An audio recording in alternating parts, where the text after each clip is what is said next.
Hello and welcome to the Build with Bear workshop. My name is Pat Bear. I'm here to build a model kit. I'm also here to hang out with all of you. And first things first, I'm throwing the Bearcade, the Lego, the site, the tier 2 blue emote in the chat.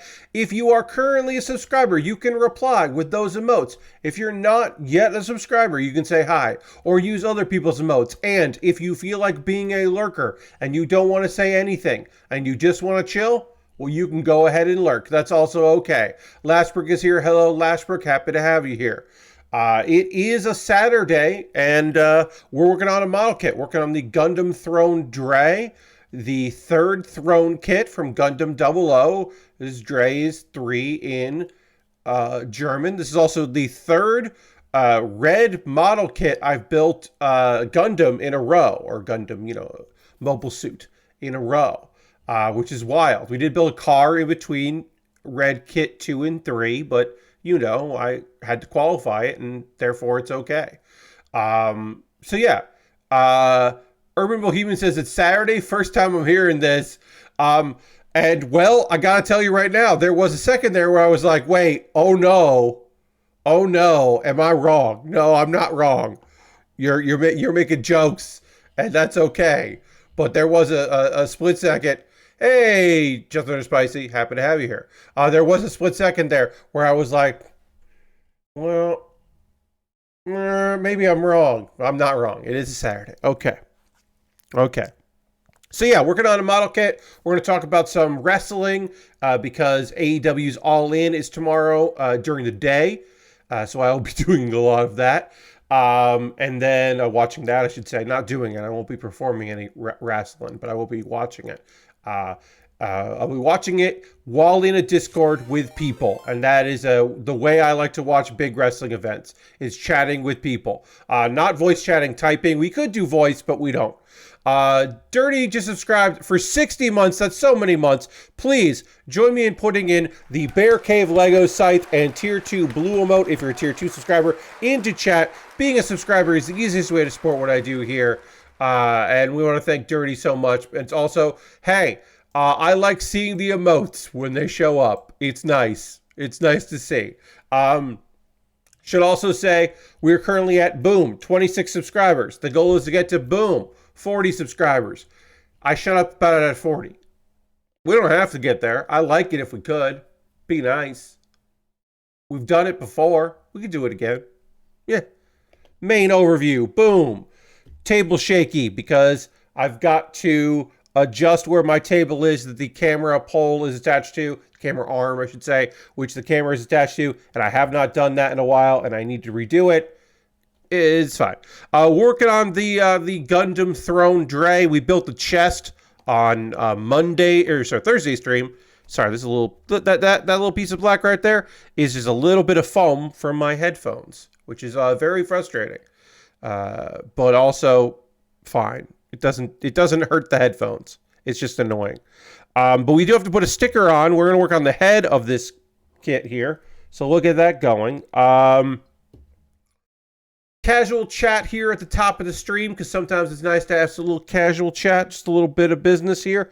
I will say that I prepped dinner tonight, and here in the house, I don't always prep dinner. I don't do it as much as I would honestly like to. I would like to do it more, but that is the kitchen. By her own admission, is where my mother likes to prepare meals, and so I do on occasion. I did today because she was going to be late to dinner. My folks and I try to eat together whenever possible, and we do most times. Hey, welcome! Happy to have you here. We're working on the Gundam Throne Drei. You can see the kit. The thing I said about this kit before is that this model kit looks like it should transform into a jet of some kind, right? Like it just looks like it should have a transformation. It doesn't. It just looks like it's part jet. But it looks like it should. It should have a transformation. Then the anime looks very cool, and then in practice, does not because it's a high grade and they just didn't nail the design. But it looks like it should be quite cool. Going to what I was just chatting about here a little bit. generally, I don't get that much opportunities to prepare meals. I would like to prepare more, but I don't get as many opportunities, which is a big change from 2001 until 2020. 18 years of my life where I was doing all of the cooking for myself. Because I will say this, I've had I've had roommates, up until 2020 when I moved here to South Carolina, in New York and in New Jersey briefly. Um, I've had lots of roommates over the course of those times, and that was occasionally not great, but mostly great. But I never had that relationship with my roommates where we would cook together. On rare occasions, I would make something and my roommate would come in and be like, "Oh wow, that smells really good." And I'd be like, "Oh, do you want a bowl?" Like if I was making chili or if I was making marinara sauce, or I was making Sunday grandma's gravy, something like that. Maybe share here and there. Roommate would make a bunch of something, have a lot of leftovers, and then be like, do you want any of this? We made way too much chicken." That sort of thing. That certainly happened. But primarily, I cook for myself. So nowadays, I don't cook that much. When I get the chance, I'm excited about it. Today was very simple. We had frozen Italian sausages that were wrapped in bacon, thick sausages that we were going to cook up. And I was like, I'm going to do these. I'm going to take care of it. I got it. Oh, no, we don't have any French fries in the house. No problem. I will take care of that. I will make French fries. Here's the thing I didn't know. This house does not have a thermometer that you just stick in your Dutch oven or whatever bowl you're going to use, whatever cooking device you're going to use if you want to, I don't know the temperature of oil. But we do have? We got one of them laser probes, which works okay. I will say that it does not work as good as I'm trying to figure out exactly how the sticker goes in. I'm going to do the trick of making this image way bigger so I can look to see how the sticker looks. These are the eye stickers, I believe. All right, that's not going to help me. Okay, so that's not going to help me. Occasionally that trick helps when you just make the image way bigger and look at it. But yeah, so that probe works fine enough for what I was doing. It was not exactly what I wanted, but it worked. All right, I believe this is accurate here. Very small sticker here. Just going to pause my little anecdote. Anyway, fries were good. Sausages were very good. The bacon kind of became very crispy and almost dehydrated in a bit. You know what I mean? It was that kind of thing because it wasn't that thick of a bacon. But what I could have done was actually just unwrap the bacon, cooked it separately, and then wrap the bacon again at the end. But I did want that bacon grease to cook into the pork. That was important to me. So instead, I had bacon that was not, chewy, that was pretty crispy, but it was cool. You don't need a probe if you got a wooden utensil, says Dirty. Yes, Dirty. I could have done. There are other thermometer based ways to see how hot your oil is for French fry prepping. But I didn't trust myself with any method that I have used previously, so I just did that, and it worked out. All right, so this is going to go. Worked out okay. Everything turned out all right. Would it have been easier to just get in the car and drive to the nearest grocery store to pick up frozen French fries? I mean, yeah, it would have been easier. Would it have been better? Hell no. Definitely would not have been better. All right. That's on. Great. Sticker is just about on here. I'm going to make sure it is. It's a dark sticker on a dark piece of plastic, so occasionally it doesn't look great. But as I put this head together, this sticker will settle in because it will be forced to by the weight of all the plastic meeting each other. So it'll be fine. Also, tiny stickers, unless I'm getting really close with a camera. It's okay. This kit does have some annoying stickers that have to bend over corners, which is the worst kind of sticker, and that is frustrating. But it's not the end of the world, and at the end of the day, I'm not putting this on display. I'm not entering this into a contest. We're just building this kit because I like model kit building. The stream was an excuse to model kit build. That's the whole thing. I've said this before. Folks know this at this point. This was a hobby of mine that I let go when I moved to New York that I missed very much. I wanted to start streaming. I did not think that I would be a just traditional video game playing streamer. I wanted to do something a little different. This was an excuse to do this. I thought it would set me apart from other folks who were streaming, which it certainly has a bit. Hold me close, oh tiny sticker, gotta bend you around the corner. Yes, Aristophan, indeed. This color, those accessories that pose, this model is serving. Yes, this model definitely does have attitude. I will not disagree with you on that. The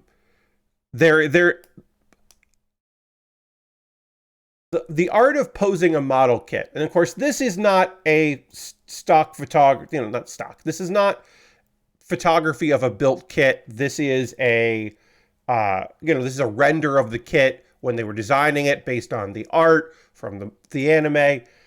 But a lot of times, not always, but a lot of times when they're figuring out their poses for that, they want to show like as much of the kit as possible. They want to show the weaponry and any accessories. And often the pose that they strike with these kits is kind of the like, hey, look at me. Like there is a little bit of a attention grabbing attempt with these. Okay, so that did not snap together clean, which it should. This should be a clean snap together. So we are going to use my wedge here to pry this open, and then we will try again. And when we do it again, we will do we will start at the back here. Let's see if I can do it like this. Yeah, no. That should be a clean connection here. Should not have that extra there. So we're going to try to separate. Always a little risky to do this because we are talking about small pieces of plastic here. I mentioned this. I do not have a lot of knowledge about the anime that this is from, Gundam 00. It is a series that I have watched some of, but I have not watched all of. When I first started doing this, in 2017, when I first started streaming model kit building, I went back and found old favorites of mine that I had built in the 90s and the 2000s before I hung up the hobby, took a long break. I started going back to the stuff that I really loved. And then I started building things that for shows that I had watched that had come out after I had stopped building, and went back and picked up the hobby again. And then I started tracking down kits that were like expensive or just like hard to find, that I never got around to building. Like I had built small versions, very small versions of kits from G Gundam and that 90s era, but I had never gotten the 144 scale. I got the non-scale, really small ones. So it was nice to find the high grades of that. Okay, so maybe this piece wasn't connected all the way in. We'll see if that's what it was. But for whatever reason, this is not connecting flush, and I kind of need it to. So let's line the front up here, and then we'll start snapping from the back and then move forward. Okay, did we get it? We did. Great. I believe that the piece of the face here was not flush there. Hey, we just got raided. My name is 13. Raided with a party of 4. Thank you very much for the raid. Welcome, raiders. I'm Pat Baer. I'm a model kit builder. I do Lego as well. Once a week, I play video games or do something that's not model kit building, but I am primarily a model kit builder. And then, as I was saying, at a certain point, because I've been doing this now for years, I ran out of kits that I had built previously or shows that I was super into. And so then I just started buying kits. Good evening. Thank you for, hey, when you raid, sometimes you got to go. If it's after a stream, I understand. Thanks for being here. Have a good one. I hope that your viewers like what they see here. Hit the follow button, folks, if you haven't already, so you know when I go live next. Get that notification or what have you. Some people have set up where they get emails when people go live, which is neat. I don't do that. I don't think I do that for any streamer unless I don't know when they stream. Because, you know, some folks out there have chaotic schedules because streaming is something they do when they can, when the mood strikes them, when their schedule is suddenly open. You know, and I understand that. I keep a rigid schedule as best I can because I need that in my life and I don't have it really otherwise. But anyway, at a certain point, I just started buying model kits to build that are a vibe. That just like I look at and the price is reasonable and it looks interesting. And I'm like, I don't know. Like I haven't seen a minute of Gundam Age. But Gundam Age's model kits are pretty cool, so I've built some of them. There's a dragon grunt from that show, and I was like, yeah, I'll build that. Schedule what is this thing? I know, right? I wish that I was freer about these things, but also I wish I was busier. You know, that would be nice too. If I was busier, then streams would be something where I'd be like, oh, I can't do it tonight. I'll make it up to you, everybody. Okay. You know, hey, this Tuesday stream's only going to be an hour because I've got this going on. Truth is, I don't have that right now. In the previous times, in around 2018 and 2019, when I was streaming quite a bit, you know, I had a day job and that took precedent. So sometimes I would have to, there was one time where the tech on duty at the Upright Citizens Brigade Theater East Village had a big old blow up fight and was like, Pat, I would like you to come in because I am going to quit, but I do not want to walk out during my shift until you're here. And I was like, well, I'm going to come in and you can take the rest of the night off. And then you and I will talk tomorrow about if you actually want to quit or not. Because I understand. I also almost quit that job a couple times. So I understood it. I was like 45 minutes into a stream that night when I was like, hey, everybody, I have to go. I have to go to my day job. That didn't happen as frequently. It only happened once that someone was like, hey, I'm quitting. I'm quitting this. But it did happen occasionally where there would be like some kind of work thing would come in.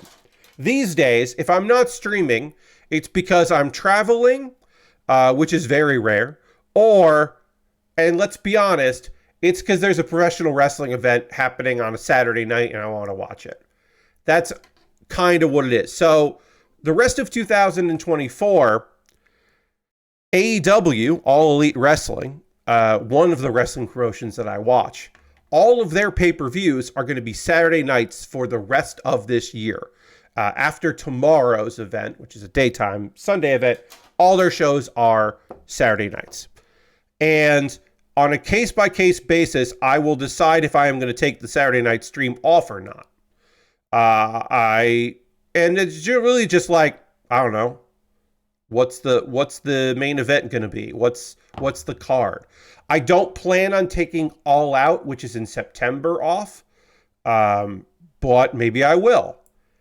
Maybe I want to take Wrestle Dream off because Wrestle Dream's going to be in Seattle, and we're, you know, like, there might be, that main event might be super cool because that is the, Washington is the home state of some wrestlers in the promotion. So that might end up being a kick-ass show that I want to see live and not after the fact. I haven't decided yet. It will, as I said, it will be a case-by-case basis.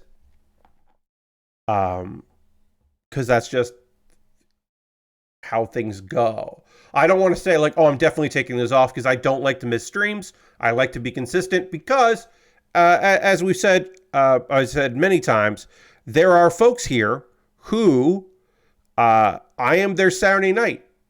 I am part of their evening, part of their afternoon, the occasional Sunday morning for somebody, depending on where they are in the world. Although I am pretty consistently North American focused as far as my audience goes. And I understand that. I'm the same way. Because not just because I enjoy watching him, because I do enjoy watching, but also I'm a moderator for Jeff Gersman. Jeff didn't stream on Wednesday because he went to an event to see some games. So he didn't have a Wednesday stream. And I was like, huh. Jeff usually streams on a Wednesday, and I'm, from 1 to 4 Eastern time, and I'm usually there. Weird. What do I do on Wednesdays when Jeff doesn't stream? I watch other things, but okay. I don't know. It's become something where I'm like, that's the thing that I expect to happen. And when it doesn't happen, it's like, oh yeah, that's weird. I don't know. So I don't like to cancel for, for just because. The last time I canceled a stream, I mean, of course, there's times that things happen. I canceled a stream not too long ago because my internet was out. There was a unscheduled maintenance thing, or it was scheduled, but we weren't informed about it. So I couldn't stream. That was really frustrating. This doesn't seem right. Maybe I'm putting it on the wrong side. I don't know. Yeah, this looks like it should go. These should go up.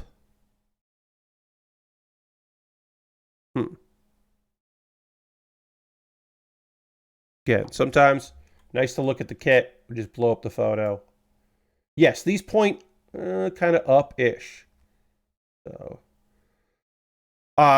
if you think, Pat, you are assembling this model kit very slowly, probably. I probably could go faster with kit building, but generally, when I'm working on a model kit like this, if I'm slow, it's because I'm working with small pieces. And that is often the case with me, is that sometimes the small pieces I don't do super well with. But yeah, these should stand up, and they're not, and that's frustrating. Yes. For a 144 scale, which this is, which is the smaller scale, it's not the smallest model kit, but it's the small-ish model kits. The tiny pieces on the head generally are going to be your smallest pieces. Yes, okay, so that looks right. This is how it should go. Okay. You don't have a jeweler's loop. No. Occasionally I do use tweezers for some things. For some smaller pieces, I do have jeweler's tweezers, which are really nice. Those are helpful for sticker applications on occasion. All right, we're gonna go with that. Yeah, that's right. I have these. These are classified as jeweler's tweezers, and you may be able to notice right away what makes them different from regular tweezers is that you put pressure on them to open. You do not put pressure on them to close. With traditional tweezers, they're open and you're putting pressure on there. So that's not great for a tiny piece of plastic because the pressure there will make it fly off. So this is not great for if I was going to try to apply these, I wouldn't use those tweezers because it would be more likely that the piece would just fly away.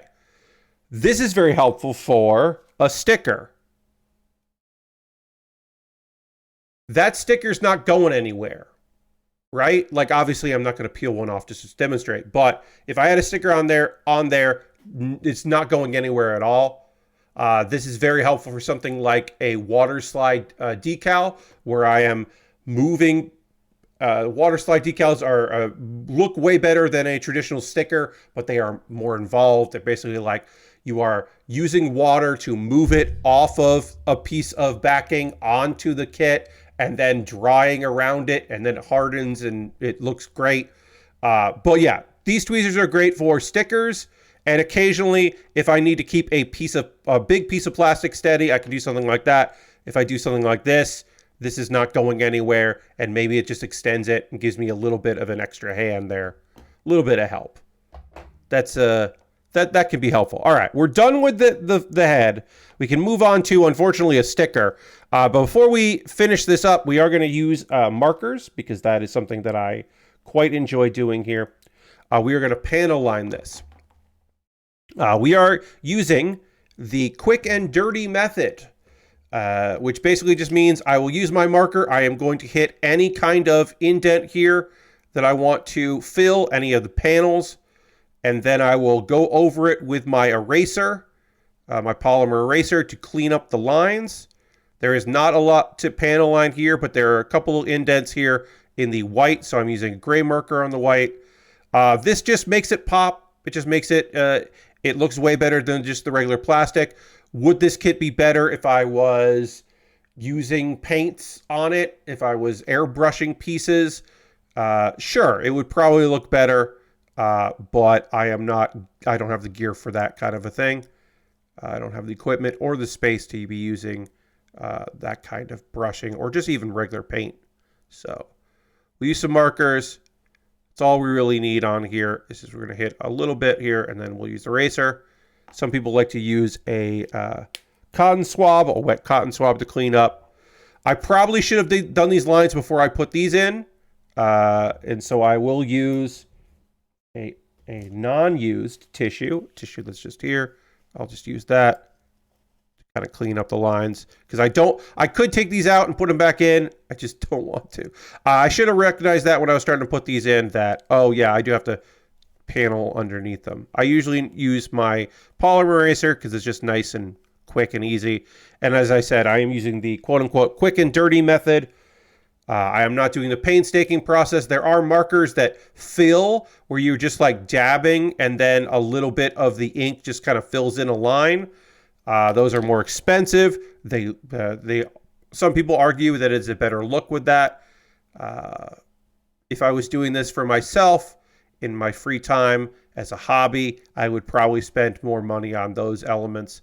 But since this is a hobby that is also a bit of a business of sorts, then I think this is a better method.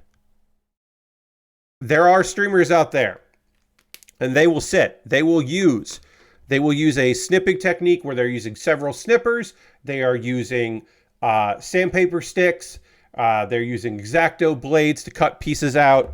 I am not that precious with model kits. That is not my style. I do, make sure that I'm not fucking things up, but I am not that. I'm not that way with it.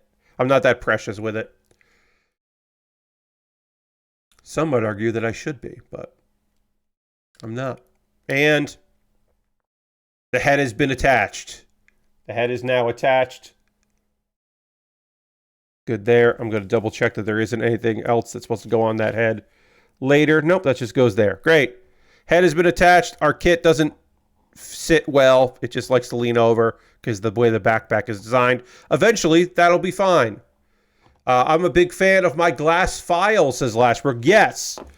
I have never used a glass file as a way to, work on surfaces and get rid of nub marks and that kind of thing. I've never used one of those. I have heard very good things. I know people that swear by them. I just do not have any experience with it. But yeah. Let's see. All right. We got a tiny sticker that we have to apply here that does have to bend and fold over, which again is not my favorite. But we'll apply that here in a second. And then, yeah, let's just do that. I'm going to use our X-Acto blade here. And then we are looking, unfortunately, from this era, because this is a kit from 2008.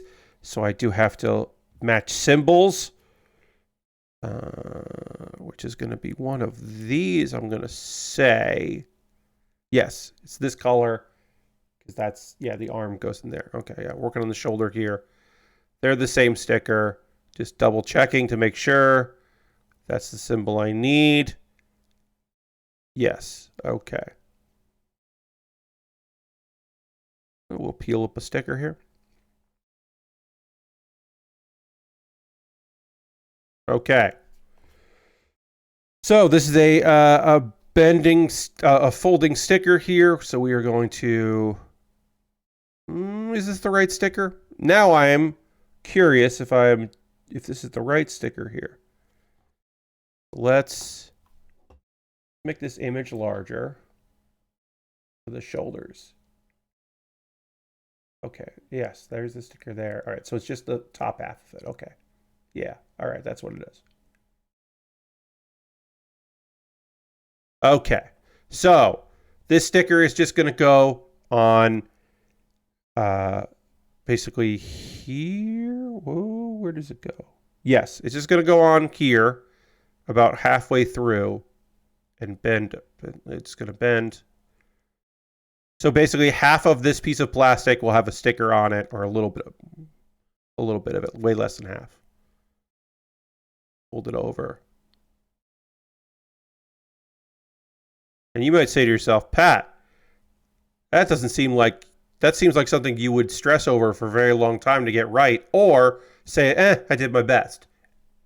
And we're going with I did my best. It's imperfect. A piece of advice I was given way back in the 90s from the person that I kind of learned how to build model kits from. One of my nerd sensei way back in the day, who I worked with at a import store, and when I expressed interest in model kits, his eyes lit up in a way that I had never seen before, because he knew he could impart wisdom, which he was very, very happy to impart. He said, Pat, think of it this way. If you mess up anything, it's just customizing.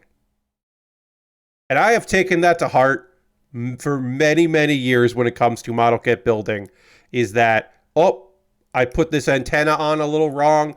This sticker doesn't line up quite right. The sticker fell off, so it doesn't have eye stickers anymore. Okay, it's just customized. I made a custom version of this. The other person who's building their kit, it's never going to look like mine, because mine's a custom model. It's like, yeah, there you go. It's all you really need. There's other things to stress on. When it comes to building model kits, the thing I stress most about is why isn't this working? This should be working, and I don't know why it's not working. That's generally, like, why isn't this snapping together properly? Why isn't this working out? What's wrong? What did I do wrong on this build? But if I do mess up, it's like, okay, can I fix it? Will liquid cement help? No? Okay, well then we'll move on to the next thing. We'll figure it out later. I need C. 1, 2, 3, 7. C7. Right? Okay. Here we go. Okay, I said we would do this when I was talking on Thursday about it. Briefly, let's talk about the card for All In 2024. This is AEW's big wrestling event. There are currently 11 matches on the card, including pre-show. That's right. Another match got added. There were originally 10 matches, 9 on the card, 1 on pre-show. Apparently during, and I've not watched this live, so I don't know. An announcement was made during Collision, which is airing currently, that Dustin Rhodes and Sammy Guevara are going to defend their Ring of Honor Tag Team Championships on the show. Now, I assume that's pre-show, because I don't know why that would be on the main card. I don't know why that would be on the main card. And it's TBA, so maybe it's an open challenge. I don't know what that is. That feels 0 hour to me. Also this year, 0 hour is 2 hours. That's right. Their pre-show, called 0 hour, is 2 hours long. I didn't name it That's them. That's on them. They named it that. But yeah, it's a lot of matches. It's going to be a long fucking show. The 0 hour, the 02 hour, starts at 11 a.m. tomorrow because it's in London. And the main card starts at 1 p.m. Eastern Time.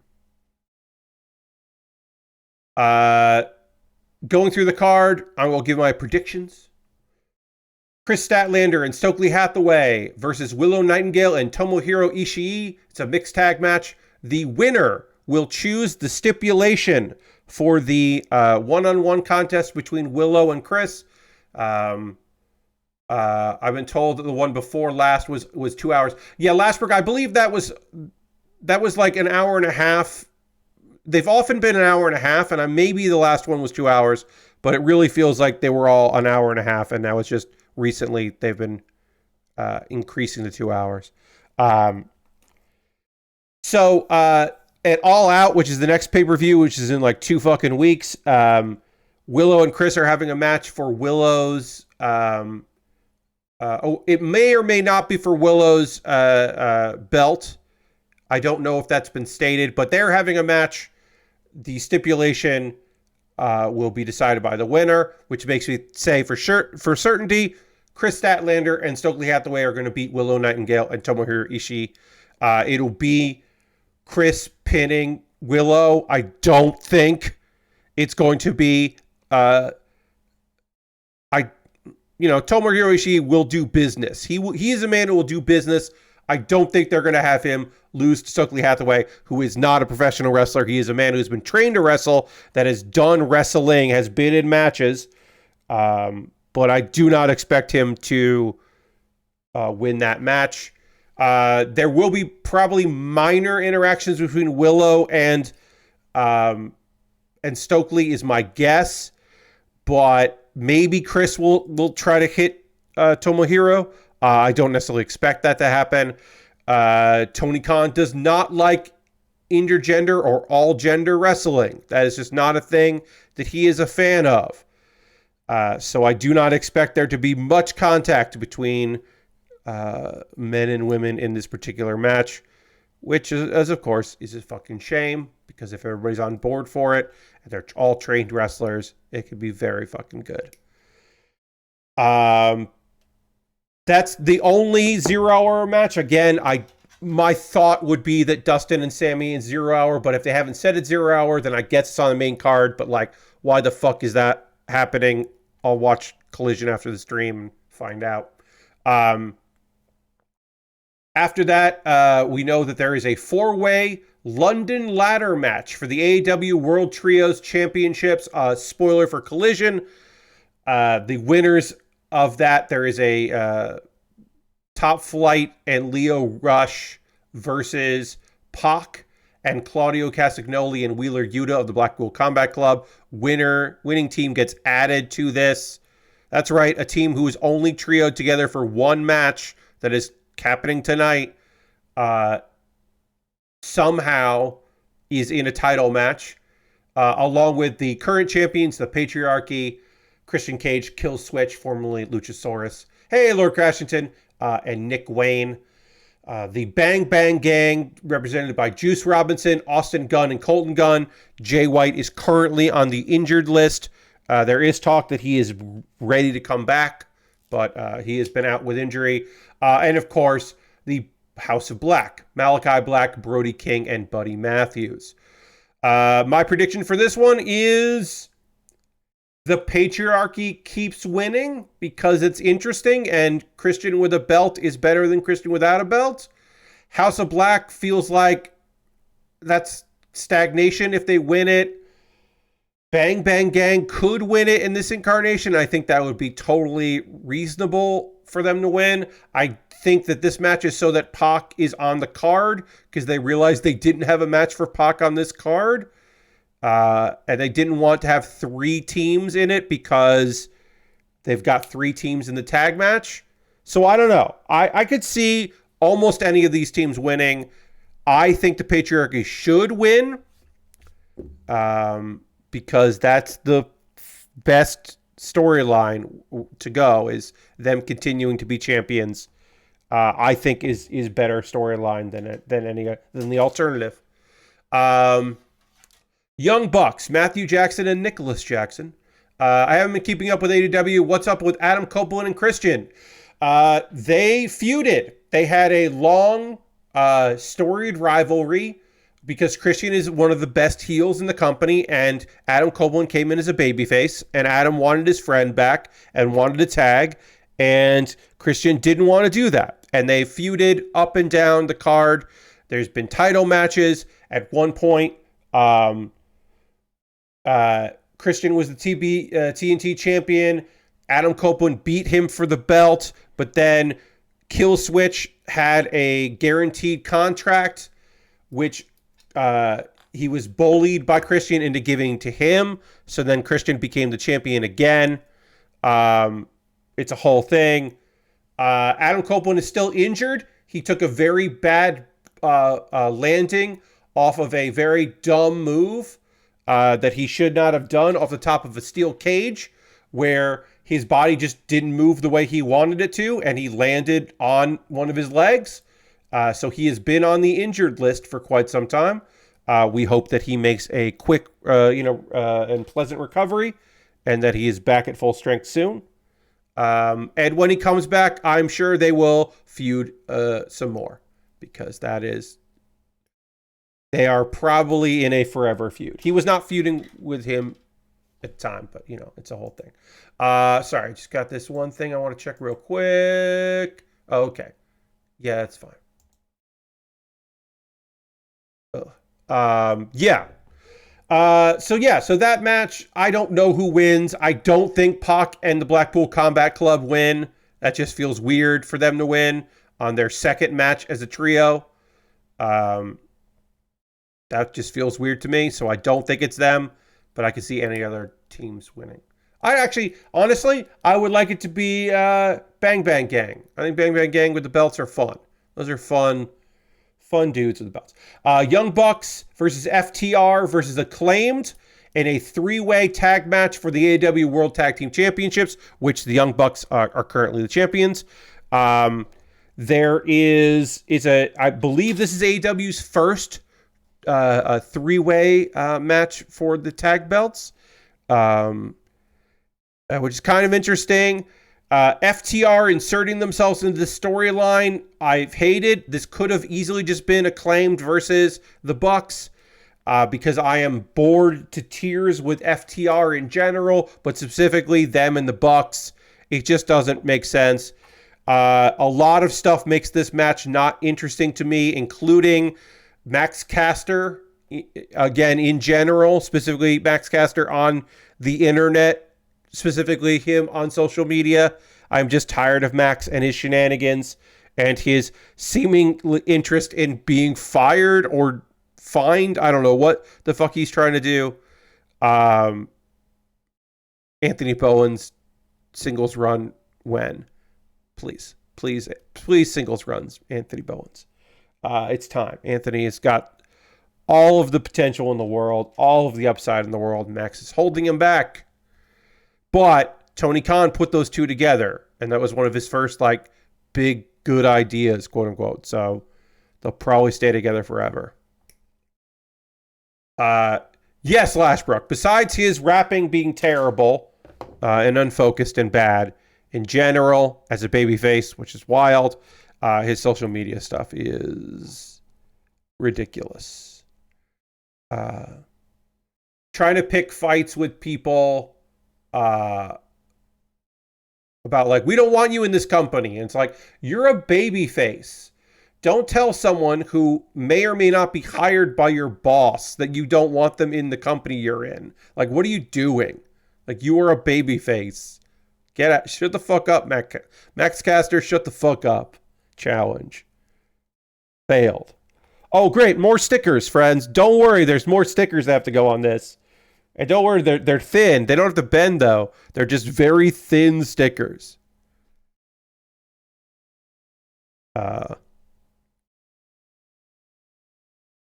Just very thin stickers. Who wins this match? I don't know. I don't want any of them to win. I'll say this. Because I don't want any team to win, I would like the Bucks to retain, because then hopefully they will have a one-on-one match or a tag team match with somebody else in the future. So I'm saying Bucks retain, keep the elite in, winning. That sure, we'll go with that. The Casino Gauntlet. A Casino Gauntlet is like a traditional wrestling gauntlet is. Two people wrestle, and then if you get pinned, you go out, and the person who pinned you stays in, and then someone new comes out, and you survive the gauntlet. Whoever is the person who won, and there's no one else to come out, they are the winner of the gauntlet. A Casino Gauntlet is a merging of the gauntlet and like a battle royal, meaning you start with two people, pinfall, submission, victory. After certain intervals, more people come out. And more people come out until everyone who has been added to it has come out. But the match could end at any time. It could end with the first two people that started it. So you want a early number. It's not elimination. It's first to a pinfall or submission wins. So your number might not even get called. You might be the 11th person, and the 10th person comes out and pins or gets pinned, and you just don't get to do it. We know that the number one entrant is Orange Cassidy, and we believe that Hangman Adam Page has been confirmed for it. Evil Uno has been confirmed for it. And we don't know who's going to win that. They get a future title shot for the AEW World Championship. I would like it to be Orange Cassidy because I think that's fun. I could see it being a returning Jon Moxley, who has just been away just to take time off. He is not injured, other than the regular wear and tear that wrestlers have. So I could see it being Moxley. We don't know. Hangman Adam Page, to me, winning would telegraph, because he only wants to fight Swerve Strickland, and that would, to me, telegraph that Swerve was going to win the main event. And I don't think that Swerve is winning the main event. He says, fairly convinced that that's the situation. Okay, so that's B6. Where's B6? Yeah, B6. Okay. So yeah, I don't know. I'm gonna go with Orange Cassidy. First guy out. We'll run the gauntlet and win.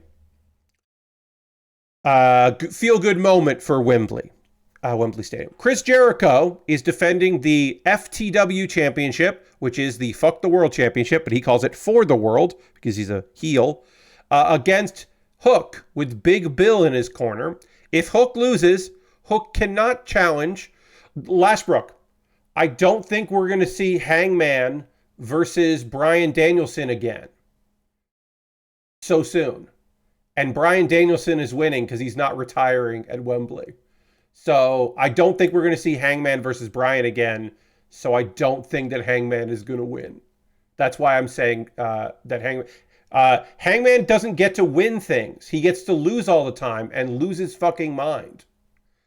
Also, yeah, I could see him interfering because he's like, well, if I don't get to fight Swerve for the championship, then Swerve doesn't get to be champion anymore. Those are my feelings on that. Okay, so this is gonna go like this. This is supposed to be like this. How do I? Goes like this, like that. There we go. And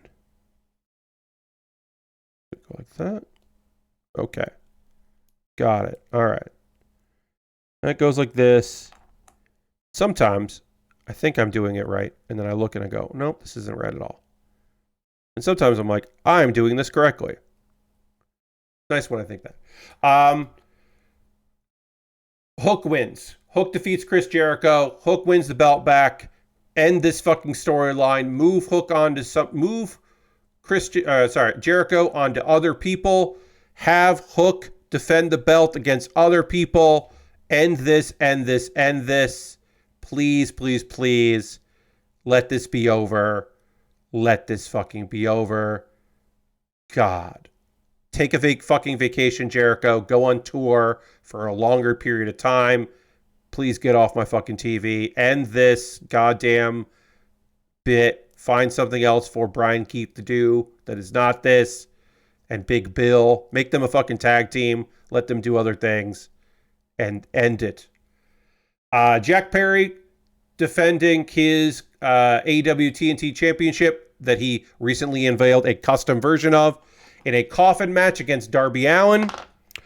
There are rumors that Sting is around. I could see Sting being in that coffin because I think that would be neat. But at the same time, I think Jack Perry is winning. I don't think Darby Allin has a title shot coming up for the world belt. I don't think he'll have a belt to do that. Maybe he will do it. Maybe they'll just be like, we want to have him have the belt.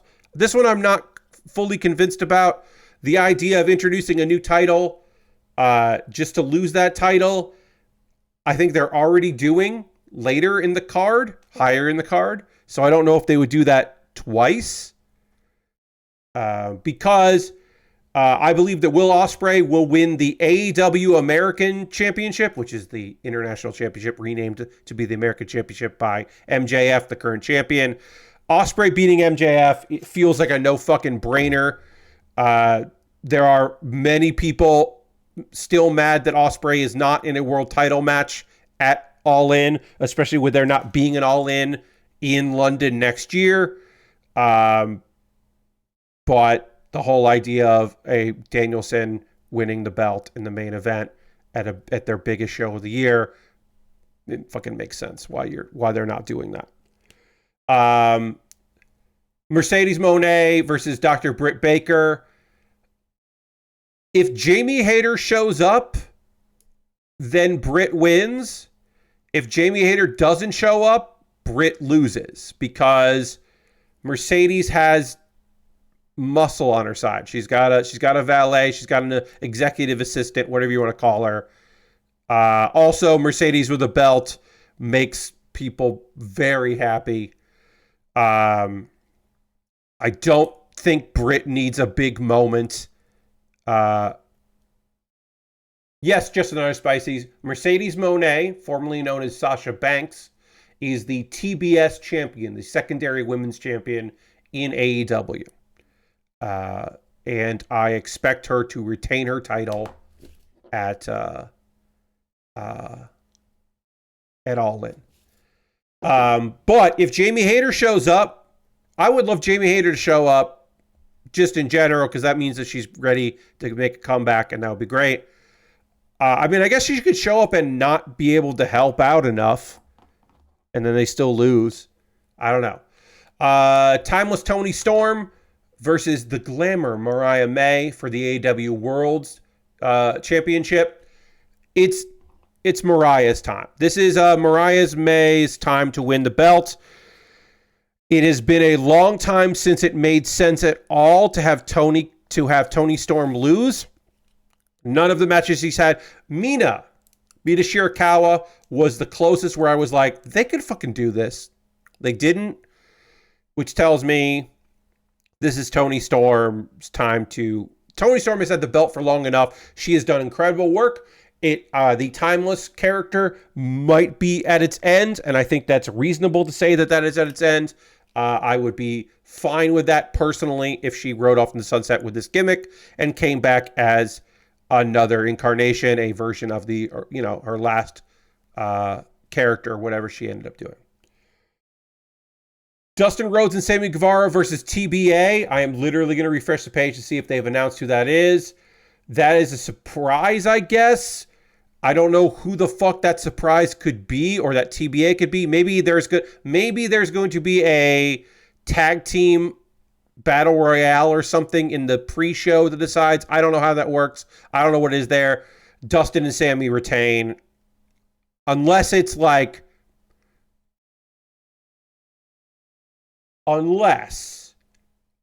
grizzled young veterans.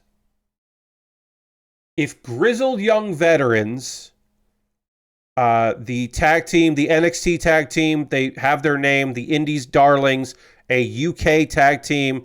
If Grizzled Young Veterans come in as the surprise tag team, they win to give a nice big hometown pop. They win. Grizzled Young Veterans, Grizzled Young Veterans or Motor City Machine Guns. But if Motor City Machine Guns are winning the Ring of Honor titles, that's a weird choice. Just another spicy, in that any wrestler that is not married to the owner of the company could end up in any other company. Yeah, Bayley could end up, we could see Pam in AEW someday. Sure. If her contract is expired and is expiring and she's been unhappy with her booking, and AEW, she knows AEW would bend over backwards for her and she could hang out with her friend. You do have to remember that there are a number of people in WWE because that is their dream. Not being a wrestler, being a WWE superstar is their dream. And some have lived that dream. People ask why, when it looked like, when her contract, Stephanie Vacour from CMLL, people asked, why would this woman go with WWE instead of AEW? AEW showcased her. She was in a big match. It's very clear there's an interest. CMLL already has a working relationship with AEW. Why would she go to there? And the answer is not just money. The answer is because her favorite wrestler, the man that got her into wrestling, is Rey Mysterio. And Rey Mysterio is in WWE. And that's why Stephanie Vacour is going to probably be in a group with Rey Mysterio someday. And that's enough reason to go to WWE. And that's Eddie Guerrero worked for WWE. And that's why Bayley is a WWE girl. Because the Hardys and Eddie Guerrero were there. Like, that's, for a lot of wrestlers, that's what it is. So it's not always so cut and dry about, like, oh, the money, the opportunity, the friends that are there, the partners, whatever, the booking, all that. Like, that means a lot. But sometimes it's just like, I don't know, this has been my dream, and so I'm here, and it rules, that kind of thing. Who knows? Who can say for sure? But I can say that you never fucking know. CM Punk went back to WWE. CM Punk is in the WWE right now. Anything is fucking possible. Any wrestler can work for any goddamn company because that fucking happened. And that's fucking wild. Just to get through the rest of the card, we got one more match. I've already said what my thought is. Swerve Strickland is the AEW World Champion. He is defending his belt against Bryan Danielson. Bryan Danielson previously announced that he was going to be starting to move into semi or all fully retirement. That he had made a promise to his daughter that this would be his final year as a full-time wrestler and a full-time in-ring talent. That is for shoot, apparently, that he has made that promise. He has put his career on the line. If Bryan Danielson loses, he will retire. I think Bryan Danielson is winning. I think Swerve Strickland has had a good / great title run. I think he has had excellent matches, great defenses of it. It was the time AEW did the thing that they don't always do, which is AEW realized this dude is a fucking babyface. The crowd loves this dude.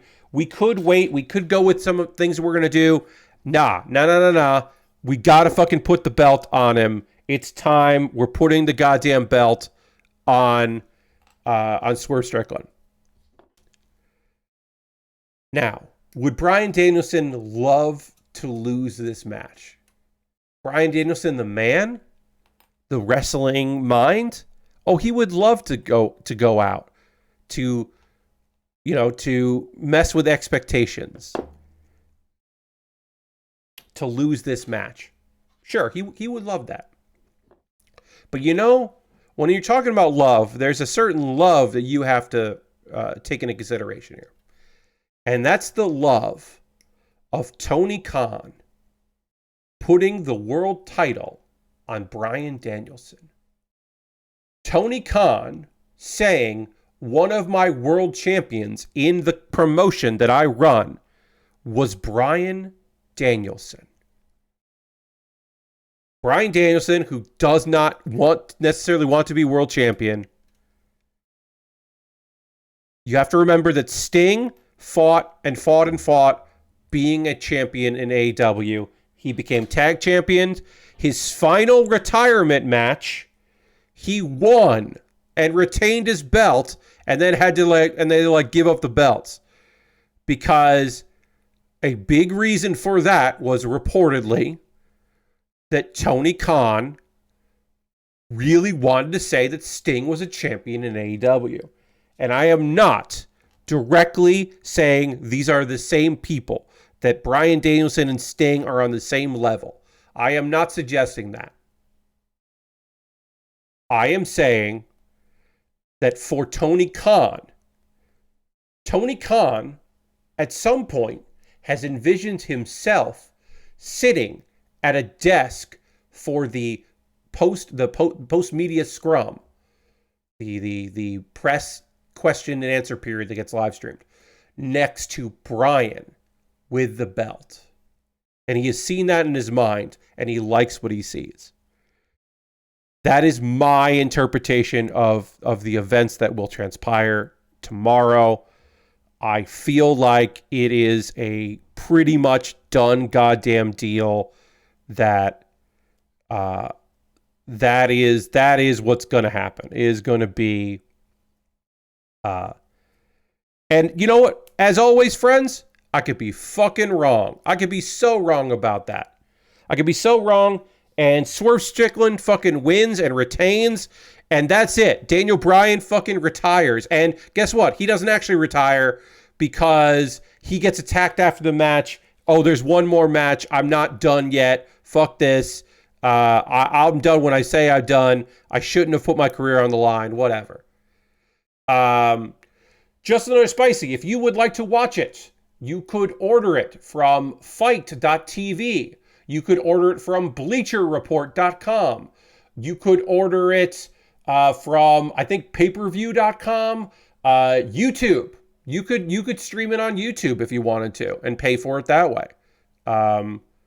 There are various places to purchase that if you want to watch the event tomorrow. A wide variety. And I believe through cable providers as well, but I don't buy pay-per-views on cable.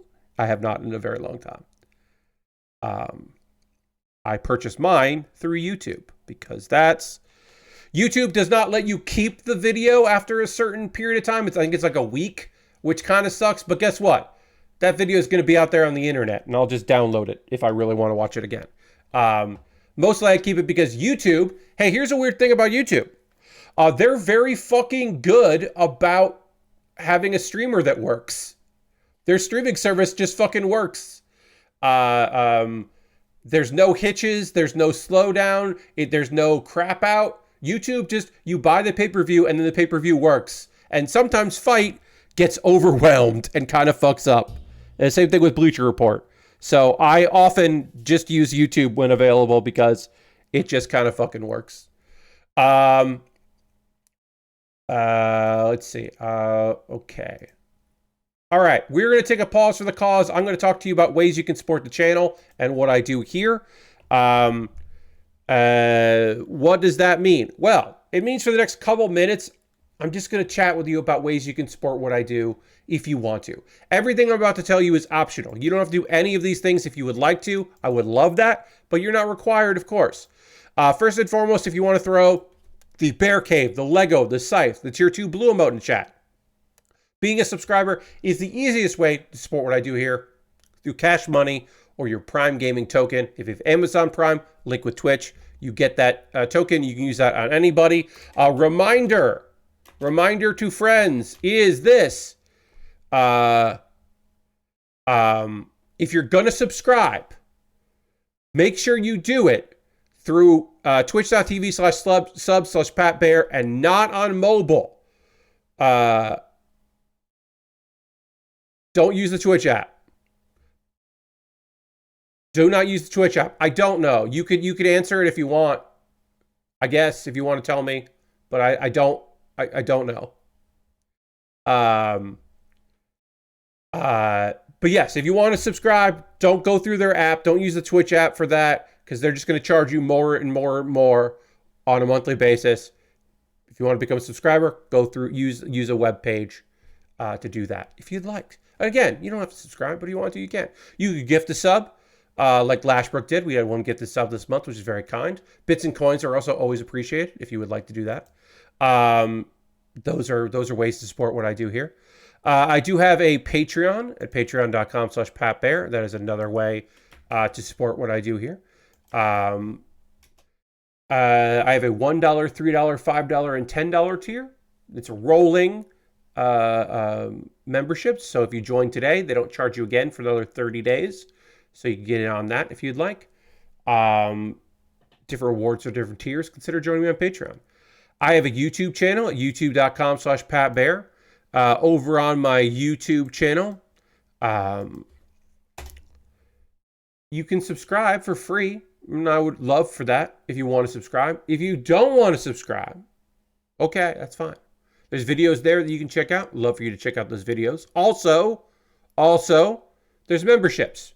And for just $2 a month, you become a member on my YouTube channel, and you get my Wednesday videos on Tuesday. So you get it a day early, which I think is pretty cool if you wanted to do that. Those are all what I just described, those options there. There are monthly ways to support me. If you wanted to, on a one-time basis, you could, of course, make a one-time donation, like a tip jar donation, to my Ko-Fi or my PayPal. Every little bit of money goes into me buying model kits. So everything from direct donations from YouTube, which includes AdSense, so watching my videos helps me out, through Patreon and through Twitch, all goes into a fund. And out of that fund, I buy model kits. This kit, the Throne Drei, that I'm currently building right now, I purchased. That was from my backlog. I just bought a couple kits to add to my backlog. I'm trying to refill the backlog because it's a little light right now. Now, if you want to buy something for me to build, if you want to decide what I build next, a way to do that is to buy something from my Amazon wish list. That's right. I have a wish list. And if you buy something from that, not only does it jump the queue and become the next thing that I build on stream, also I'll make a dedicated video about the thing that you purchased. I'll make it for my YouTube channel because that's the least I could do. And again, it'll jump the queue. I have Lego sets. I have model kits, inexpensive kits, expensive kits. I recently added a cat motorcycle bike. It is like a cat android bike that has like a transformation from the Lego Dreams Zoe's cat motorcycle bike. It comes with some minifigs.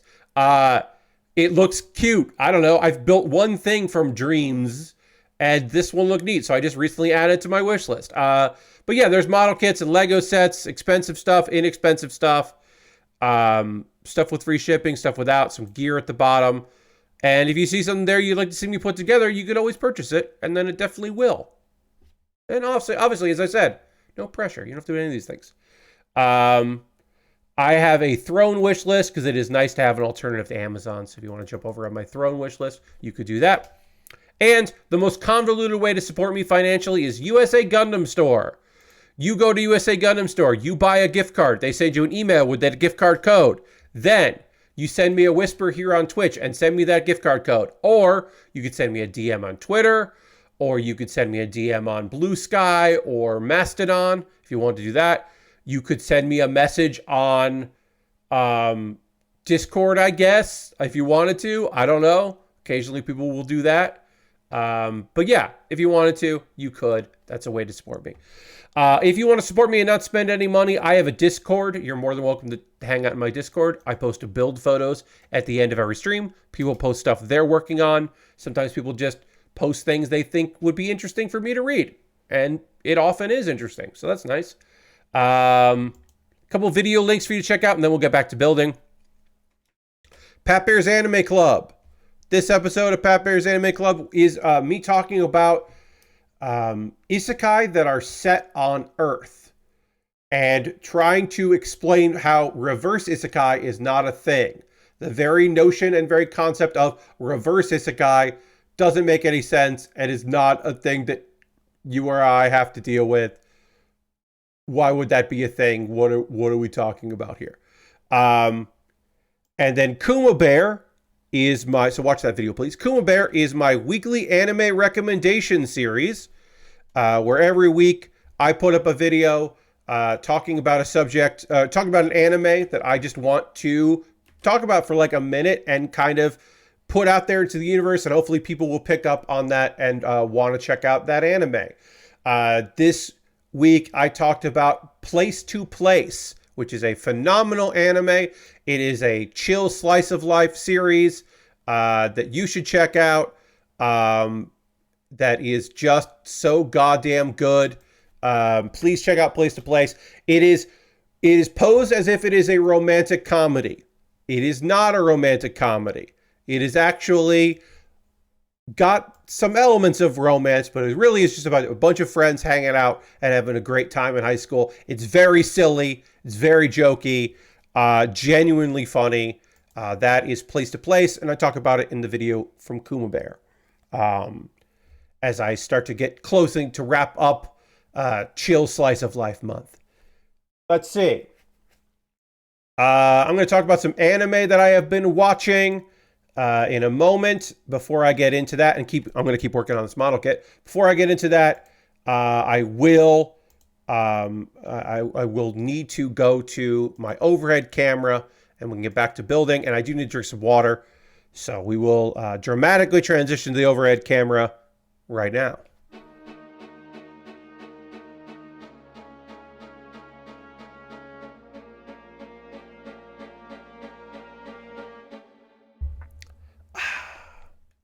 All right, let's keep working on this model kit. And I'm going to talk to you about some anime that I've been watching. Both of these are on High Dive. This is not a sponsored thing at all, as you know. I just like the service High Dive. I have a subscription to High Dive, and I have a subscription to Crunchyroll. And both of them have anime that I enjoy. Let's see. So this is going to go here. How do you go? Go like that? Yeah, you go like that. Okay. This episode of Dungeon People, if you've not seen this anime, is the story of a young girl named Clay, who is a dungeon explorer. We know some things about her. We don't know a lot about her. We do mostly know that she was trained by her dad, who disappeared in a dungeon at some point, and she seems to be dungeon diving to survive, and also to perhaps someday be able to find traces of what happened to her dad. She is currently an employee of a dungeon. She is a human, but she is working there. The inner workings, Belle, who is the dungeon master, in a way, or the dungeon creator, dungeon lord. And it is kind of like a situation comedy action series about the inner workings of a labyrinth and how that runs and all that. This episode is mostly about job interviews and interviewing some monsters, which was kind of fun. We do cut away, though. There is a human party with a character named Fell.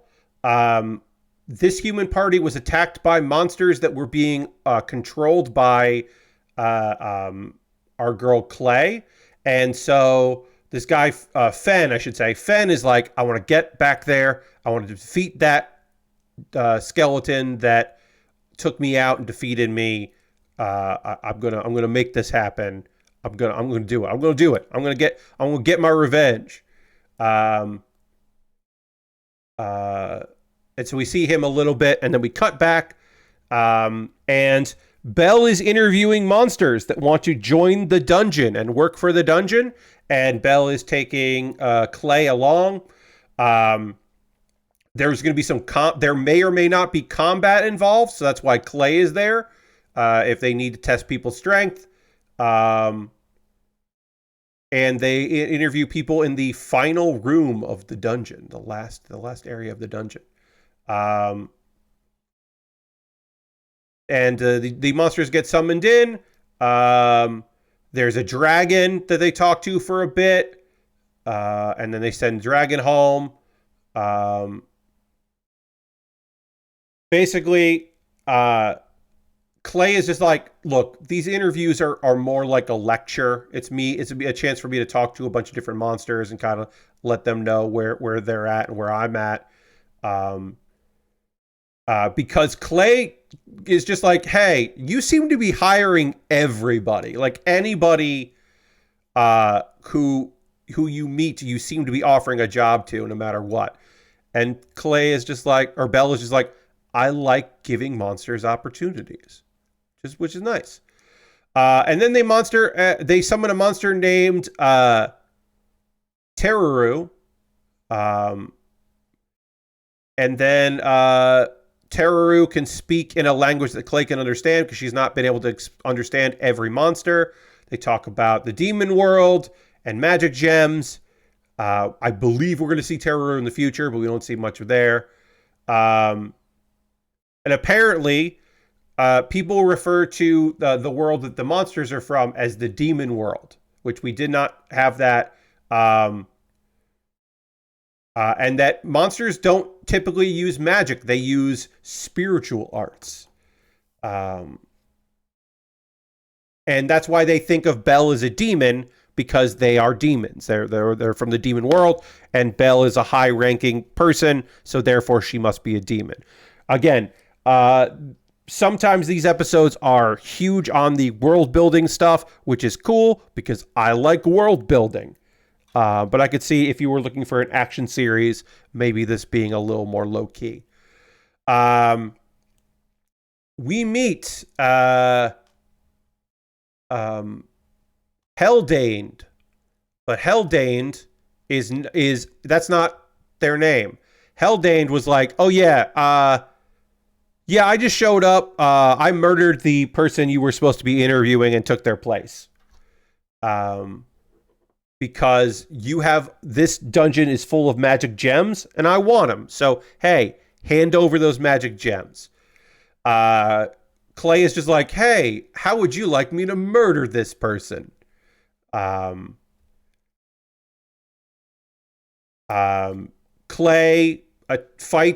easily fights Helldaned, to which Belle is like, oh, Clay has gotten way stronger. Belle approaches and Helldaned tries to hurt Belle, so then Belle just throws him in the air so that Clay can behead him. And Belle is just like, well, I'll just go ahead and turn this guy into a zombie. She's very matter of fact of being like, this guy tried to attack me, tried to steal from me, killed someone that I wanted to interview. Now Belle will just be a zombie forever. There's a moment where Clay wonders if that's the fate of her father. Is her father out there somewhere as a zombie, which is sad. This is a sad little moment where she kind of has to contemplate that. It's like, oh, that fucking sucks. Shit, yeah, that could be. He could be dead. Hopefully he's not, but he could be dead.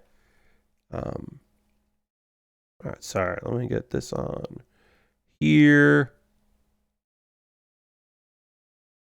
All right, so it's going to go like that. Yeah. Going to go like that. Oh. What did I do wrong here? Sorry, everybody. Hold on.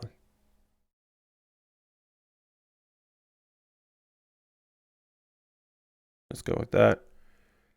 And then this goes like this. That goes like that. Okay. No. Oh, no. All right. I think I did that right. We'll find out in a second if I've done that wrong. Usually I can fucking figure out where I made a mistake, but not that then since I'm a little off. Let's see. What else happens in this episode? Clay argues that she's still got to be a lot stronger for the next time she and Belle duel. That's basically like her thought. Like, oh yeah, okay, I've gotten stronger, but all that.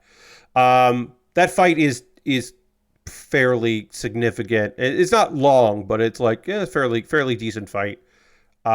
Most of this episode was interviewing with a bunch of characters, some of whom don't get named, so I didn't pay attention to who they are. If they show up later from the interview process, then I'll like remember who they are. But for the most part, I was just like, all right. I think it's okay. I don't know who this is.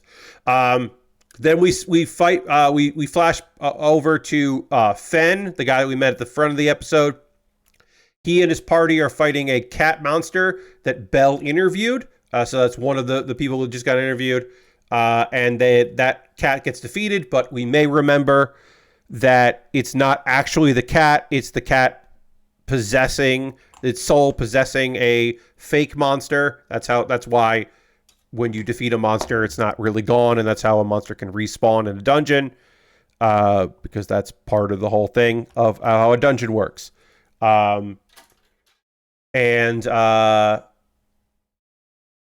Everyone's pretty psyched about it. They're going to keep going. His goal is still to go and find the skeleton that forced him to flee and defeated him previously. And the episode ends with Clay trying to speak the language of the dragon, trying to communicate and work on dragon language. That's the attempt Clay is making, is to be able to converse with dragons, which is fucking cool. Hell yeah, because this show has goddamn dragons in it. Dungeon people, very laid back. This does have some action. It does have some violence in it, but it is mostly. It's not a cutesy series but it is a fun series about working in a dungeon and the inner workings and the logic behind how a dungeon could run and how it could be a dungeon boss and all that. I like Dungeon People. I think it's pretty fun. Sometimes the animation looks a little cheap, but often it looks pretty fucking good. The other series that I've been watching is I Parry Everything. I'll just do a quick recap of two of those episodes. Episodes 7 and 8. And yeah, because episode 9 comes out next week. I Parry Everything is about Noor. Noor is a dumbass, a lovable dumbass. Noor wanted to be he wants to be an adventurer so fucking bad. He's barely an adventurer. He's like the lowest rank. Because he couldn't fucking learn skills. He couldn't learn anything. The only skill he's ever been able to fully learn and at a high level is parry. And that's bottom tier, y'all. Everybody can fucking parry a weapon swing. Here's the thing. He practiced parry for so long that he's incredible. He can parry everything. Literally, that's the name of the show, is I Parry Everything. Noor can parry whatever the fuck. Noor can somehow seemingly parry magic sometimes. He did get a cool sword as a gift that can cleave anything in half, but he does not necessarily go on the offense. He goes on defense. He has to be dumb. He has to be foolish because he can't ever fully accept that he's awesome, right? If the show falls apart if he starts to believe when people are like, no, you didn't go. No, I wasn't going easy on you. You defeated me. Like no, that wasn't a goblin you defeated. That was a hobgoblin emperor. Like, what? No, yeah, you're incredibly strong and tough and cool. He does not believe that about himself, and it would fall apart if he did. So that's where we're at with Noor. Noor just saved a young demon boy who he has no problems with being a demon because he's like, whatever, you seem nice. And doesn't understand that this demon boy was being used to attack places. The young boy named Rollo. There's a stranger that shows up who has been hired he was like, his name is Zadu. He thought that Rollo would be killed by the monsters. He came to collect the corpse. but now he's like, well, I guess I'll just take him back. Um, Zadu is an S rank adventurer that kills people all the time, and most countries just like can't fight him, so they just send him away and pretend like he doesn't exist. He goes to attack Nor. Nor manages to defend him and breaks all of his daggers. And Zadu's like, what is happening? That was made out of dragon teeth. What's going on? And he pulls out his ultimate weapon, which is called the Silver Cross, which is uses alchemy from the dwarves and become 100 knives to attack all at once. Ines is been following Nor and wants to be a disciple of Nor, and Nor's just like, what? No, you can't be my disciple. I'm not great at this, because he doesn't believe himself. She uses a holy shield. So this is the first time we've ever seen Nor do something that is not parrying. He picks up the teeth from the undead dragon that he just defeated, the death dragon, and throws the teeth at the many, many hundreds of knives to shatter them. And Zadu's like, okay, well, I don't have any weapons, so I'm leaving. But hey, do you think this was the only problem you have? This one monster is the only issue you had? Haha, there's more stuff going on. And then he disappears. And Rolla was like, yeah, there's an even stronger monster than the one I was in charge of that was sent to attack the capital. They're all starting to head there. And apparently at the capital is a stronger monster. It is the Dragon of Calamity. And with a name like Dragon of Calamity, that's not good. So episode 8, titled I Parry a Dragon. Each title, I looked this up. I don't always look it up, but I was told that every episode it starts with I parry and then something. I parry a cow, which was a minotaur. I parry rewards. I parry taking on a page. I didn't write all of them down. I parry a dragon is the 8th episode. So the other minor characters that we've seen are dealing with the fact that there is a calamity approaching and they need to evacuate people. They need to try to protect the town. But apparently the strongest adventurers in the city, the Sovereign Six, have been led away with quests that are probably fucking fake. And there's magic being used to block the exits of roads so people can't evacuate. Everyone's fucking scared as they race the party. Nor is just like, I don't know. I can probably fight a dragon. Nor doesn't understand exactly what it is, but he's just like, I don't know. It doesn't look as tough as some other stuff that I fought. Lynn's father, who is the king, is like, I can't believe this other kingdom would stoop to this just to attack us because they want to take control of the dungeon that they're in charge of. So the king, Dietrich, basically is just like, maybe I can. He's like, I'm going to die, but I'm going to take out this fucking dragon's eyes. That's his main goal is, I'm going to take out this dragon's eyes, and so that it'll at least be weakened. I'm going to weaken this fucking dragon before it takes me out. Ines and Lynn combine their magic for a spell that basically speeds up Nor like he's a fucking bullet.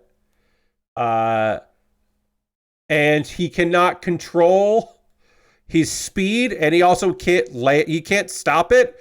He has no control over that magic, so he flies right into the goddamn dragon, and just hits it in the head. He lands on its head, basically. He's easily parrying this dragon with his cool sword, and because he's parrying it, the dragon is strong. the dragon being parried means its claws are starting to break and its scales are starting to fall apart. There are more monsters there, so Rolo and Ines and Lynn are fighting goblins that followed the dragon, apparently. And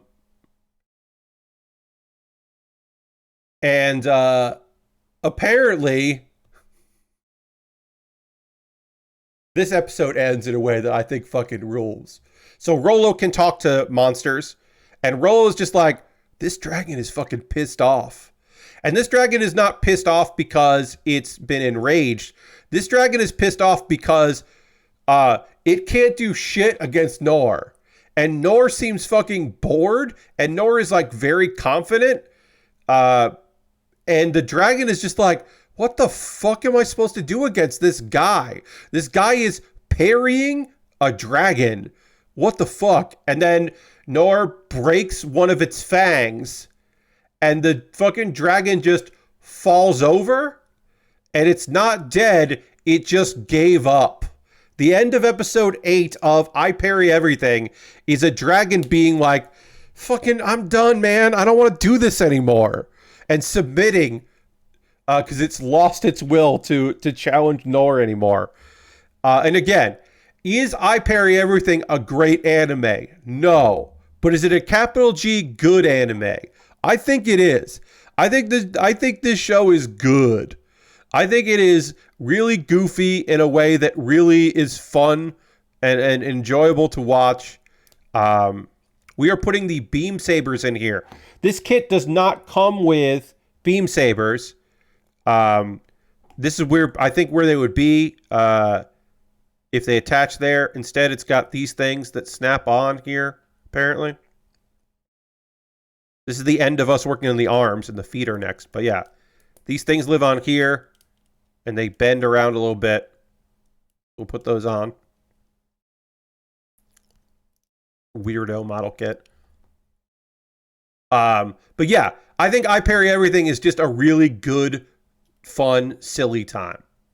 I love the idea of him being like weirdly confident against a dragon, because I don't think he understands that is a dragon.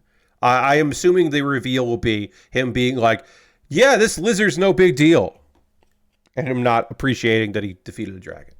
It's a good time. It's not the best show I'm watching this season, but it is an enjoyable show. Okay, so now is the part of the stream. We've got some time left in the stream tonight. We got a little time left as we move on to working on the feet, because we have finished the top half of this kit. As I work on the feet, I want to hear from you, friends. What are you watching right now? What are you playing? What are you up to? What are you into? Did you go to the movies this weekend? You reading anything that you're really jazzed about? Watching any series, picking up, for lost time, reading anything, as I said, playing any video games? Are you playing the Goku game, or the Son Goku, I should say? Are you playing that thing? Are you one of the thousands of people that are playing on Steam Concord? Or you're playing it on PlayStation, because there's a healthy amount of people playing on PlayStation, Pat. Don't just look at the Steam numbers. Or whatever. Let me know, what are you up to? What are you into? I always love hearing it from you. And while I give you time to type those words in, I will tell you that I am frustrated with Hearthstone right now. Wild Hearthstone is not fun at the moment. There are just too many decks that absolutely wreck people very quickly and are not fun to play against, and it is not fun, and it is not interactive. I have been playing Standard, because Standard is at least a little slower. And then of course, Tavern Brawl is like Heroic Brawl, which I think sucks. So I'm just like, man, it's just not fun. I'm doing it. I'm doing my quests. I'm doing my dailies in Hearthstone, but I am not enjoying my time in Hearthstone right now. I look forward to a time where I can enjoy my time in Hearthstone, which will appear someday. Probably when the mini set comes out. Hopefully there will be some decks that are at least fun to play against. I don't know. I don't know what what to do with Hearthstone right now. I'm just not. I would love to love it, but I don't love it right now. But I'm still doing my dailies because it's still one of my daily games. I played a little bit of Helldivers 2 late last night. I was not expecting to play Helldivers 2 last night, but I got pinged on Discord by a friend of mine from my multiplayer crew who was like, hey, what if are you free? I know sometimes you were up late. Should we be playing Helldivers 2? And I was like, actually, yeah. Let's see if we can get anybody else, and let's get some Helldivers 2 in. And we did. We had enough people for a crew, and we had a good time. I don't hate the latest, goings on in there as much as some people do. I know some people are real against Helldivers 2 at the moment, but I'm still really enjoying it. Are less people play? Does it feel like to me that less people are playing? Yeah, and that happens. I don't think it has to be a consistent, continuous game that everyone's always playing, but I am enjoying it. Still, I still like playing that game. I still think it's pretty goddamn fun. So I had a good time with the little Helldivers 2. On occasion, I find myself playing Gordlets. Gordlets is my I've got a few minutes game where I'm just like seeing what's up and jumping into Gordlets. I really like that game for just like a couple minutes, like 10 to 15 minutes, or it might be it's kind of a podcast game, but it's more like a in between things. Load that game up real fast, get in there, and just kind of be chill while I'm doing other things. It really is enjoyable. If you haven't played Gordlets, I think it's still $4. It might have gone back up to $5. It's regular price, but I think it's still $4 right now. I think Gordlets is really fun and a chill little like world builder where it is a no pressure world builder. And I like that. I don't know. It's enjoyable. I haven't gone back to Auditor. I think Auditor is very fucking neat. I would like to go back to Auditor, but Auditor kind of needs my full attention because you're building music loops to then put songs together, and that's not something you can really do while doing other things. And I need to dedicate some time for that, and I have not done that. I've not done so. Lord Crashin says, I'm playing Concord on PS5 and enjoying it, even though the internet thinks I shouldn't be enjoying it. It's got a nice spin on the genre that's been more fun than I've gotten from Overwatch or any other multiplayer shooter in a while. Yeah, I mean, look, I'm not trying to dig on Concord at all. I think people saw the Steam numbers on Concord and didn't take into account the fact that I think a lot of Concord's base is going to be PlayStation 5 owners looking for that experience. And I think it's very interesting that you can now talk about Valve's next game on Concord's launch day. That felt intentional. Deadlock is a game you can talk about there. And that's I think that's interesting. Lashbrook watched Repo Man today, and I gotta say, I'm not sure it hit for me. I watched a bit of that stream Jeff did on Genesis Games. Was kind of shocked that the game Fatal Labyrinth is just the game Rogue with graphics on a console. Yes, Fatal Labyrinth is just Rogue. Yes, with some graphics. It's pretty neat. Yeah, that Genesis stream, the Genesis anniversary stream, there were a bunch of games on there that I was like, oh, that hits me in some nostalgia. I definitely rented this game from the movie rental place, the VHS store, the rental store. I definitely rented this game, or I have no idea what this is, or I probably there's a few games he played that I was like, oh, I definitely had the ROM for this at one point. I don't know if I ever played it, but I definitely had the ROM at some point. We are done with the feet. Nothing too major about the feet. No movement here on these.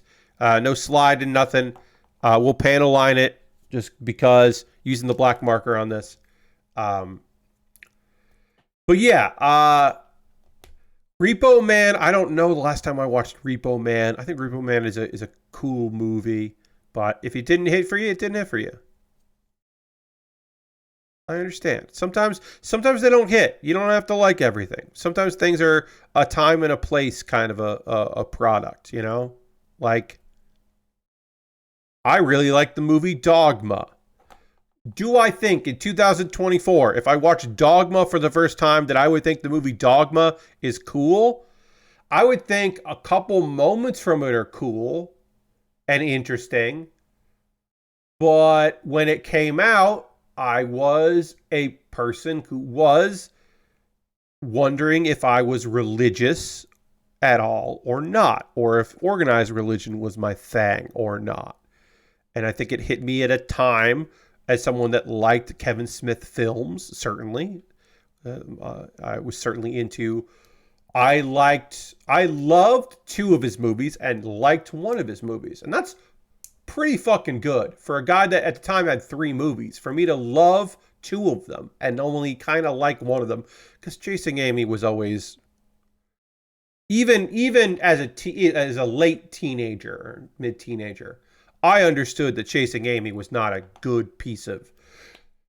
Chasing Amy was a lot of like, I don't know. I don't know, bro. I don't know about this one. I don't know if this story doesn't feel. Oh, I don't know about this one.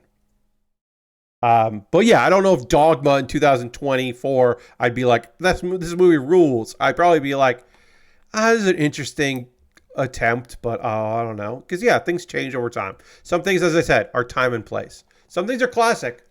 Some are time and place. Laura Crashington says, I've seen a lot of people just engaging in weird internet schadenfreude with Concord and using the various numbers and the diversity of the cast to harass devs and all that, which is just gross. 100%. Then there are others just wanting to be shut down immediately rather than let it continue on its course. Yeah, I mean, the people that are just like, oh, they should just give up on it. Like, that's just weird. They're not going to give up on it a day into the game coming out. They could give up on it anytime they want to, within a year, probably. Concord will just like be PC only or whatever, and they'll be like, we are no longer supporting Concord or whatever. They could do that. They shouldn't, but they could. It's pretty messed up. Valve went public with Deadlock on the same day. I mean, yes and no. Look, here's the thing. If you're making Concord, you know about Deadlock. With Valve, you never know when they're going to put something out or if they're going to put something out. But if you are making Concord, you are aware that Valve is working on a game and Valve has a bigger budget than you, and they have people who've been making games like that for a very long time, and they spend money to bring in those people to work on that thing specifically, and it will come out when it comes out. So when you're making Concord, you know at any time that game could have just come out while they were still doing press for Concord. Like you know the risk is there because it's Valve, and you don't know when the fuck Valve is going to do a thing. You just don't know. So like, yeah, you got to be ready for it. You got to be ready for that shit because it will happen someday. You just fucking never know. Let's see. I need B here. All right, we're working on a leg. We got to work on a leg. We'll do that. We'll build a whole ass leg here. Lord Crash says, I've been watching the 3 seasons of The Venture Brothers that are on Netflix, and it's still fun, but has a lot of shit that is aged poorly when it's written by the sort of edgelords that grew up in the 80s and 90s and use the R word and Brock and other characters' transphobia over Dr. Girlfriend. Yes. That series is fucking ancient. That series ran for a very, very, very long time. I am not excusing any of the shit said in Venture Brothers at all. I do think that, yeah, I do think that there was members of that staff were very edgelordy and they were certainly the stuff that they are like. It is a product of its time in many instances and in many ways, and I am not trying to make light or play anything down. Yeah, there's some stuff there that's like, at a certain point when it becomes more about these people and less about this is Johnny Quest. This is a like, oh, we made a fucked up Johnny Quest, and instead they're like, oh, these are characters that like have wants and needs and ambitions. Then you start to get those things and you start to go in directions, and it's when those characters start to become beloved characters that then changes get made and people soften and all that. When it that is the thing that has to happen for any pastiche show, any piece of media, that when it goes from being a parody of something or a example or even a love letter to the genre, when it goes beyond being a love letter and becomes its own real thing, then, and kind of only then, can you start to actually unpack what's going on there. It requires that, like, the eventuality of like, okay, well, now we have to actually like unpack some of the fucking bullshit that we're spewing here on this.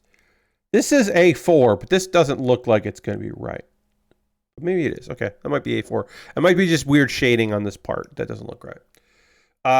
It's weirdly aged as poorly as anything from the early 2000s and Adult Swim in general of that era. I will say that show grows up over time. That those the characters, be it from the influence of the actors or just the period of time that, you know, as times change, that show does grow up a bit over time.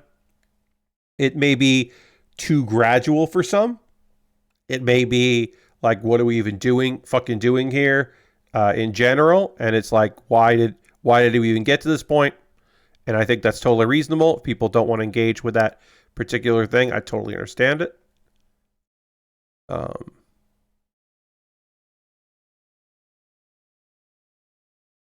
We are also, I'm not trying to say that it's complicated, because it's not complicated, but it is. No piece of media demands you meet it with understanding of when it was created and why it was created. You do not owe any piece of media that. You do not owe any creator the benefit of the doubt or the benefit of the time. You can look at stuff in the context of when it was created, certainly. And I think that is reasonable to say, okay, well, this came out this time. It was, like you said, like what was out on the networks, what was getting approved, who was funding these things, who was writing them, what were their life experiences, what were they looking to do in the world, and what experience did they even have in the world, and all of that. I think it is reasonable to look at those things to be like, how much money did they have when they made this the first season or this season, or why is this season so short, or anything like that. I think doing that is not, to me, due diligence. You can do that work. You probably should do that work. You don't have to do that work. You can instead be like, this is fucking, what the fuck? What are we even doing here? What's happening? And I think it's perfectly reasonable to be like, wait, what? What were they doing with this? You know, I think that's, I think there's nothing wrong with having a little bit of a question. I may be putting this piece in backwards. I will find out when everything goes together. We will get this piece of the leg together fully right now and kind of wrap up the stream here. but I will be prepared to find out if I did this properly or not in the next stream. Because we're just about to wrap things up here. There's plenty of shows and movies over 40 plus years that can be beloved pieces of work that also have plenty of flaws that stand out so many years later. Yes, certainly. The seemingly fully appropriate the unquestioned thing where, like, Indiana Jones is goddamn fucking flattered that a college student is hitting on him. He is bewildered and flattered by that. He at no point thinks that that's a fucking problem. That a person in their late teens who is in college is flirting with him. Seems to that to be totally okay. Beyond anything else. Even that is just like, what? Now you'd be like, no. Hey, the scene where a girl is flirting with him by writing on her eyelashes or whatever the fuck she did. Or, yeah. Not eyelashes. But you get what I'm saying. Anyway, we're going to wrap things up. We're going to end with a raid. That is how we end every stream around here. We're going to go find somebody doing cool shit out there that we want to go spend some time with. And we are going to go support them with their cool shit. Because that's the least we could do. While I figure out who we're going to go raid, a reminder that my next stream is on Monday at 9 p.m. Eastern time, where I will continue to work on this kit. We will continue to work on the legs. That'll be neat. I would suggest that you should come to that stream because it'll be fun. Who are we going to raid on a Saturday evening? We're going to go raid the Old Timey Computer Show. It has been a while since we raided the Old Timey Computer Show. I absolutely love it. Right now, we are watching something called Net Cafe from 2001 about web startups. So it is some kind of discussion about web startups. Fascinating. We're going to go raid that. That should be goofy and very timely. So talk about something from many years ago. Thank you all so much for being here. I hope you go along this raid. I hope you come back on Monday at 9 p.m. Eastern as I continue to work on this cool model kit. Thank you all so much for being here. I'll see you in the next one. Goodbye, everybody. Goodbye, goodbye, goodbye, goodbye, goodbye, goodbye, goodbye.